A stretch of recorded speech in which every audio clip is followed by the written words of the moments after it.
All right, good Wednesday morning, everyone. We are on the floor of the New York Stock Exchange with Jim Cramer to talk about the markets. All right, Jim, let's begin with the Federal Reserve. Jeffrey Gundlach endorsing Neil Kashkari. Look, Gundlach is an outlier. I happen to like him very much. He's done some high-quality bond work. I'm not as crazy about his stock work. He knows that. It's certainly no ad hominem attack on him, but I would say that Kashkari is not as good a bet as Warsh, or my friend Jay Powell. Doug Castle had a very good piece today about talking about who is likely to get in. He's talking about Warsh. I had wanted Gary Cohn because I don't want the Fed to bleed off its bonds. I want him to sell its bonds because I have always regarded that one of the big dangers in this system is the Fed's large bond holding. I want it to be gotten off the balance sheet. I'm very conservative about debt. The Fed has too much of it. All right, let's move on to Pepsi. The beverage company saying that the declines in the beverage business are temporary, not structural. Right. Now, the stock is reacting initially to the idea that, yes, they made mistakes. One of the things that I love about PepsiCo is that they say in the first paragraph they made mistakes and they're going to course correct. Betting against Nui after her stock's been down 11, 12 points has been not right. She's the CEO. Remember, 50 times of her cash compensation is in stock, so she's clearly working for value creation. This is the only stock in that whole consumer sector that we own for Action Alerts, and we told club members last week, beware, this was going to happen. We're selling. If the stock gets down to 105, 103, 102, we'll issue another bulletin. We have, by the way, a very important bulletin coming out about waste management that I really want everyone to read. But we were on this for PepsiCo, for club members, and it's the kind of value that you get if you are a member of the club. It is the kind of value. And Jim, yesterday you said PepsiCo is the sort of best house in a bad neighborhood. Right, and I said people should trim it, and you got a really good price yesterday, and I gave that to club members first because that's what ActionAlertsPlus.com Club is about.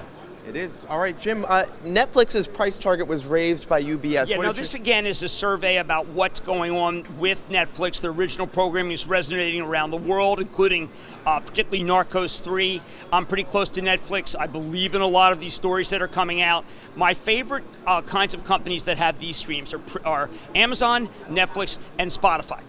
And Ted Sarandos telling Andrew Orsorkin yesterday that Netflix could spend $7 billion on content next year. Right, he said that last time, and I think it's absolutely a possibility. Now, remember, they say that the sign of success is enormous negative cash flow. To some degree, people felt that Reed was, on that conference call, was given to hyperbole. I like Reed so much, you know what, I've had to think, you know what, and to some degree, maybe he's right. All right, and Ford looking to cut $14 billion in costs. It's incredible. They've been cutting costs now forever, and where's it got the stock? GM is ahead. Tesla, you need to ask me this about Tesla because I'm now going to give you the story, all right? Tesla, there's a research note out this morning from Nomura Instinet saying a $500 target. They're well ahead of everybody, and that would include GM. I say it's not a zero-sum game. GM still has a very low valuation. The airlines, the autos have the lowest valuation. I don't want to buy Ford. I want to buy GM. And Tesla's a cold stock. I'm never saying anybody should buy it or sell it. And in that Tesla note, it said that the buyers are economically irrational. Yeah, I thought that was funny. I mean, it's true. My daughter just said, Dad, I need a Tesla. And she ended up buying a more expensive car and candidly used her own money, which I took down some debt. She was very hardworking. She had a job. And I was very encouraged by that. Well, congrats to her. That's great. Yeah. Meanwhile, Mylan receiving approval for that MS treatment. This $3.5 billion drug, Copaxone, it's one of the most amazing drugs. It is the drug that everyone presumed Teva would lose exclusivity to. So this Teva had gone down well in advance of that. So it's not like that Teva's stock didn't forecast this. However, those who want to speculate on Teva, remember that Allergan owns 10%. Allergan is an ActionAlertsPlus.com name. A disappointing one. I talk about the good ones, talk about the bad ones. It's been a disappointing one, but they do own 10% of Teva as part of a transaction that was so brilliant where Teva bought their generics. Teva's Mylan, this is worth probably $40. You can go up to 40 on Mylan. Teva, if you could buy some, because everybody knows it, after tomorrow when the downgrades will occur for the remaining analysts, and then you wait to see what Brent Saunders does with Allergan and his 10% stake. Well, and as you write in Real Money, some of these analyst notes, I mean, the levels they're giving may not exactly act up in the weeks following it. The sells? Yeah, basically that they'll give a sell rating and the stock creeps back higher a few weeks later. Right. I mean, typically what happens is on day 3 of a new quarter, people say, wait a second. I had 3M that was downgraded by a very good analyst, Steve Tusa at JP Morgan. Stock's up quick 6. Maybe that should go. We had a good example of that be United Technologies. The stock fell to 109 off the Rockwell Collins. I pushed it very hard here, saying I thought it should go right back up. It's right back up. Do you reevaluate that? Do you reevaluate J&J, which is coming back after Jamie Rubin hit it so hard? I would point out and say, look, stick with the fundamentals. I think 3M is going to have a good quarter. I think J&J is going to be fine. I think United Technologies is probably a couple points too ahead. Don't forget, too high. Remember, Honeywell is going to be doing a strategic review. Honeywell is more favored, but if Honeywell does not spin off the aerospace, there'll be people who are disappointed. Honeywell could come down. So just be aware that some of the big cap stocks that are screaming are in what I don't want to use the word precarious, but are at levels where typically people have said, you know what, maybe I ought to take some off the table. Again, the oils. If we get an oil number 1030, which indicates a build in the inventories, I think people take profits in that group too. Jim, what did you make of Shopify's link up with Instagram? No, Shopify is a piece put out by Andrew Leff about why it's worth going, that it will probably go to 60, okay. And that Andrew Leff, if you go to @Citron on Twitter, you can see a 7-minute video about why he says that Shopify is a multi-level medium potential fraud that will be investigated. I have felt that Shopify stock, we compared it to Etsy on Mad Money, and we thought it was too high, but it was not for these revelations that I think that Leff has brought to light. The stock is up a great deal, so I think people should go to Twitter at Citron, and then if you can get his report later in the day, I'm sure it's going to be talked about.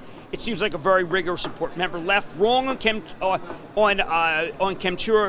right on Valiant, early on Wayfair, Voxel Jet, correct on it, but most importantly, provocative, honest, and tough. All right, Jim, let's end with earnings to watch. We have Costco reporting on Thursday. Well, Costco is historically, after they report a fantastic number, then going down. And that a lot of this because of Amazon. And I think that Amazon, Whole Foods, the tie-up hasn't been impacted yet. If Costco addresses it, which they traditionally have not, then I think maybe it's clearer sailing, but Costco has moved up a great deal. Home Depot moved up a great deal. Again, those are positions that in a more logical extension of my real money piece today, you could definitely say, well, wait a second, Costco, which is a great company and should go higher, maybe profit-taking will ensue, not unlike Home Depot. There could be profit-taking. Now let me go on a couple of discrete issues. Puerto Rican municipal bonds, there's GOs and there's revenues. The president's comments seem to indicate that they're going to wipe this out. Goldman has nothing to do with it, by the way. Not just saying because I'm an alumnus of Goldman. The revenue bonds I do think could be wiped out, but that has been well into those bonds. I bought some, I have a municipal bond portfolio, I can't own stocks. I have some Puerto Rican GOs. At 30, I don't trade. And at 30, maybe they're a buy, maybe not. I don't like the Puerto Rican situation. Now you have the president against it, which is makes a pretty severe situation, not one that I necessarily want to get involved in. A couple other things to be thinking about. David brought up a very good report about Kraft Heinz. What can they do, and whether that stock is going to go lower. Goldman Sachs, I have to agree. With PepsiCo, I like PepsiCo in that group. I like Constellation Brands ahead of their quarter. That stock sometimes sells off after a good quarter. Might be a good opportunity to buy it after it sells off. I do think that there was a downgrade of Accenture that I saw. I want to take the other side of that. Once again, on action alerts, club members, please check your bulletins this morning. We're going to be issuing a few of them. I see technology stocks going down. That's more of the typical thing that I talked about in the real money piece. People didn't like Intel at 35. They suddenly like it at 40. The larger thesis in the real money piece is about how index funds buy, ETF funds buy, hedge funds sell, unless it's a definitive story about an actual weakness. Talk about the Shopify piece. Again, go to at Citron, and I'm not working for him. As I pointed out, once again, I make that's a severe charge for those who are going to make it. I did a piece about why I thought he was early or perhaps wrong on Wayfair.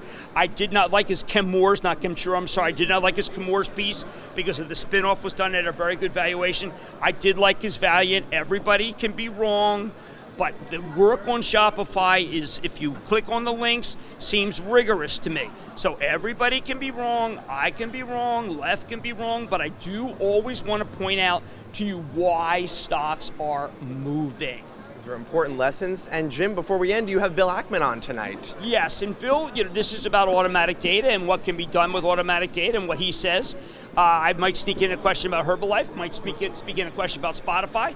It might sneak in a question about Chipotle if I have it. I know Bill really wants to address the issues of automatic data, and of course that's what we're going to do. Automatic data has been a stock that I've liked, but Paychex has been the one that I've liked the most. Citi came out this morning and reiterated its sell on the stock of Citi. I reiterate my buy in the face of Citi's sell on Citi. So far, on Paychex, so far I'm right and he's wrong, but remember what I said about Andrew Left. Could Shopify be far more legitimate than Left says? Absolutely. But I think what matters is Shopify is an expensive stock. We said we preferred Etsy to Shopify, so I think you should be as informed as possible. A lot of these videos, what we do in Action Alerts is to inform you as an investor, and you need to know that.